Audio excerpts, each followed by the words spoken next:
तो दोस्तों आज हम फिर से आपके लिए लेकर आए हैं देश दुनिया की सभी ताजा बड़ी खबरें। फटाफट एक एक कर विस्तार से आज आपको बताएंगे, तो वीडियो को अंत तक जरूर देखें। दोस्तों वीडियो बनाने में हमें काफी मेहनत लगी है, तो वीडियो को दिल से लाइक कर दें। जहां दोस्तों पहली खबर में आपको बता दें कि जम्मू कश्मीर में हिंदू और सिखों के समर्थन में उतरे मौलानाओं ने जम्मू कश्मीर की मस्जिदों से किया ऐलान, कश्मीरी पंडित और सिख छोड़कर ना जाए कश्मीर। आरएसएस को दिया है मौलानाओं ने बड़ा झटका। वहीं आपको बताएंगे दोस्तों कि तुर्की के राष्ट्रपति रजब तैयब एर्दोगान ने तालिबान को दिया बड़ा झटका, अफगानिस्तान के नागरिकों को तुर्की में रखने से किया इनकार। वहीं आपको बताएंगे दोस्तों कि राकेश टिकैत ने आरएसएस पर बोला बड़ा हमला, कहा हिंदू होने का सर्टिफिकेट आरएसएस से लेने की हमें नहीं है जरूरत। वहीं आपको बताएंगे दोस्तों कि असम के बाद अब योगी सरकार यूपी में मदरसों पर लगा सकती है बैन। यूपी सरकार ने मदरसों में गणित, इतिहास, विज्ञान पढ़ाना किया अनिवार्य। वहीं आपको बताएंगे दोस्तों कि पूर्व पीएम मनमोहन सिंह की बिगड़ी तबियत, दिल्ली के एम्स अस्पताल में कराए गए भर्ती। वहीं आपको बताएंगे दोस्तों कि लखीमपुर खीरी कांड को लेकर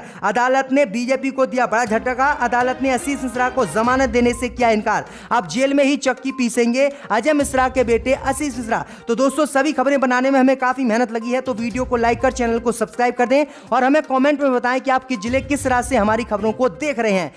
इसी बीच पर तो दोस्तों अगली खबर की ओर, तो जम्मू कश्मीर में हिंदुओं के समर्थन में उतरे मुसलमान, मस्जिदों से किया ऐलान, कश्मीरी पंडित और सिख छोड़कर ना जाएं कश्मीर।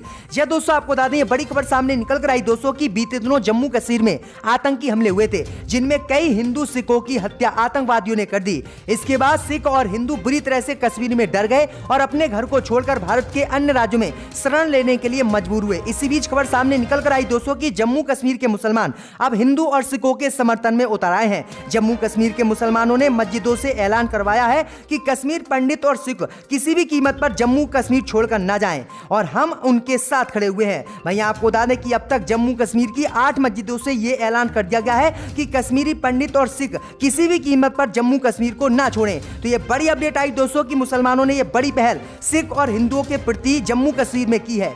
इसी बीच पर तो दोस्तों अगली खबर की ओर, तो तुर्की के राष्ट्रपति रजब तैयब एर्दोगान ने अफगानिस्तान को दिया बड़ा झटका, अफगानिस्तान के शरणार्थियों को अपने देश में रखने से किया इनकार।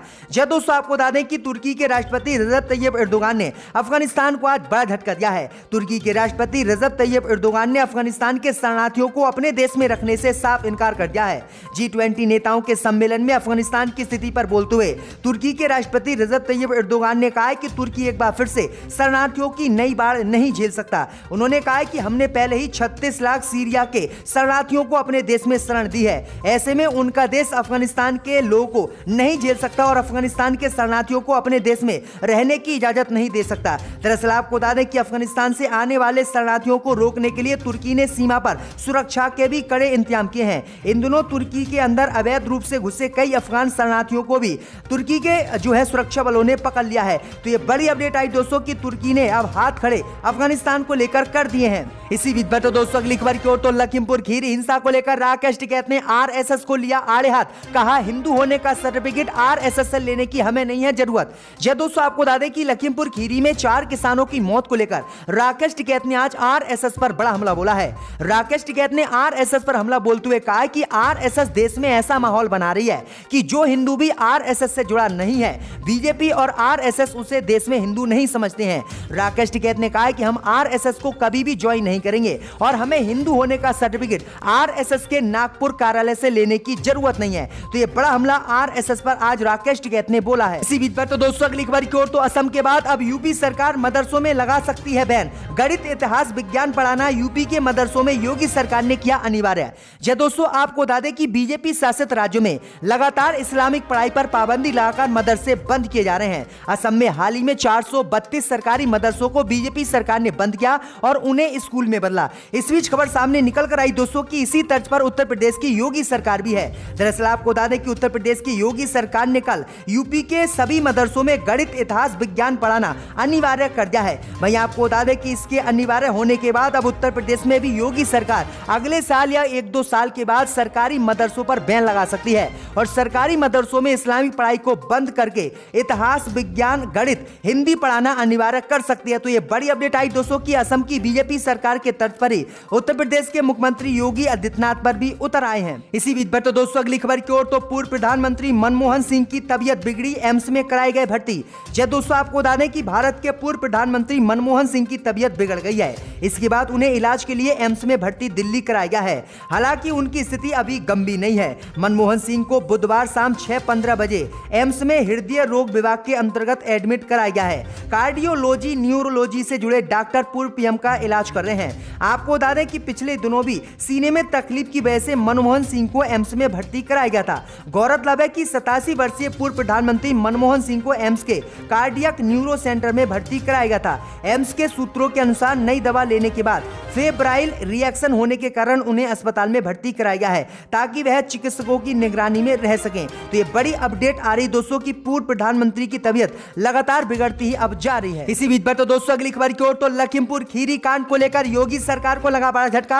आशीष मिश्रा को जमानत देने से कोर्ट ने किया इनकार। जय दोस्तों आपको बता दें कि उत्तर प्रदेश के लखीमपुर खीरी में किसानों की हत्या को लेकर भाजपा को यूपी में आज बड़ा झटका लगा है। दरअसल आपको बता दें कि लखीमपुर खीरी कांड में गिरफ्तार हुए केंद्रीय गृह राज्य मंत्री अजय मिश्रा के बेटे आशीष मिश्रा को कोर्ट ने जमानत देने से इनकार कर दिया है। दरअसल आपको बता दें कि 9 अक्टूबर को करीब 12 घंटे की पूछताछ के बाद आशीष मिश्रा को पुलिस ने गिरफ्तार किया था, जिसके बाद उन्हें कोर्ट में पेश किया गया था और कोर्ट ने उन्हें 3 दिन पुलिस रिमांड पर भेजा था। जिसके बाद पुलिस रिमांड खत्म होने से पहले ही उत्तर प्रदेश की योगी सरकार के मंत्री अजय मिश्रा ने कोर्ट में उनकी जमानत याचिका दायर की थी, लेकिन कोर्ट ने उनकी जमानत याचिका खारिज कर दी और कहा कि जब तक इस मामले में साक्ष्य साबित नहीं होंगे और दोषी या फिर निर्दोषता साबित नहीं होगी तब तक किसी भी कीमत पर आशीष मिश्रा को जमानत नहीं दी जाएगी। तो बड़ा झटका उत्तर प्रदेश की योगी सरकार और केंद्रीय गृह राज्य मंत्री अजय मिश्रा को लगा है। अब बेटे को जेल में ही चक्की पीसनी पड़ेगी। इसी बीच पर तो दोस्तों अगली खबर की ओर तो छत्तीसगढ़ के मुख्यमंत्री भूपेश बघेल ने आरएसएस की नक्सलियों से कर दी तुलना,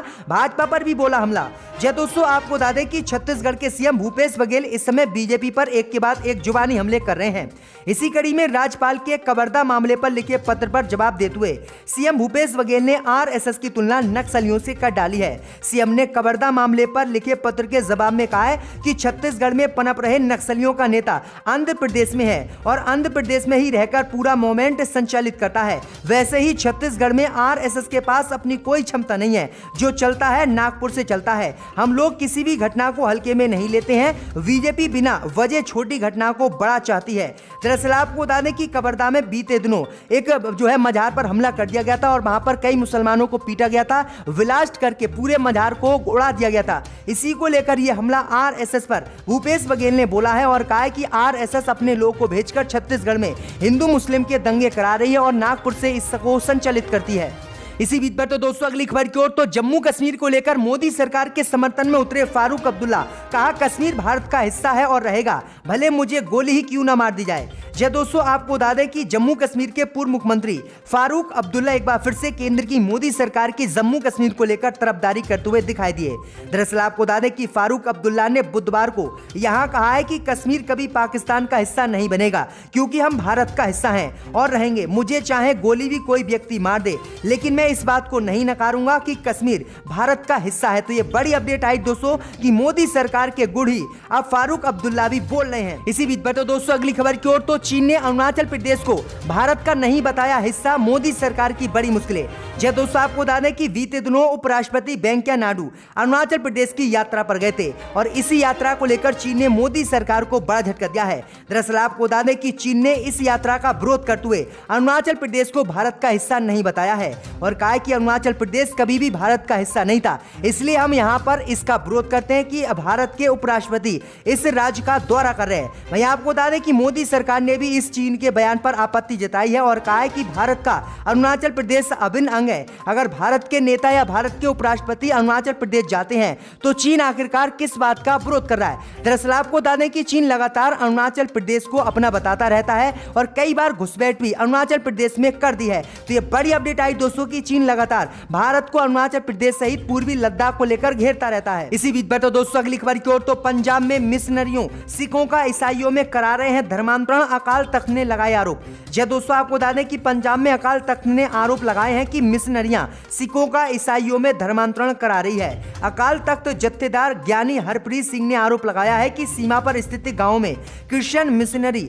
सिख परिवारों का जबरन धर्म परिवर्तन करा रही है। जत्थेदारों ने आगे ये भी आरोप लगाया है कि सिख समुदाय के कई सदस्यों को पैसे का लालच दिया जा रहा है। उन्होंने आरोप लगाया है कि क्रिश्चियन मिशनरियां सिख परिवारों और शेड्यूल कास्ट के ताल्लुक रखने वाले सिखों का जबरन धर्म परिवर्तन कराने के लिए कई बड़े बड़े कार्यक्रम चला रहे हैं। ये कार्यक्रम पंजाब के बॉर्डर इलाकों में चलाया जा रहा है। मिशनरियां पैसे और अन्य सभी साधनों का इस्तेमाल कर सिख परिवारों पर दबाव बना रहे हैं कि वो क्रिश्चियन बन जाएं। तो ये बड़ी अपडेट आई दोस्तों। इससे पहले उत्तर प्रदेश की योगी सरकार ने भी ऐसे ही आरोप लगाए थे और दलितों का धर्मांतरण कराने के मामले में कई मिशनरियों सहित लोगों को जेल भी भेजा है। एमपी ने यहां पर आकर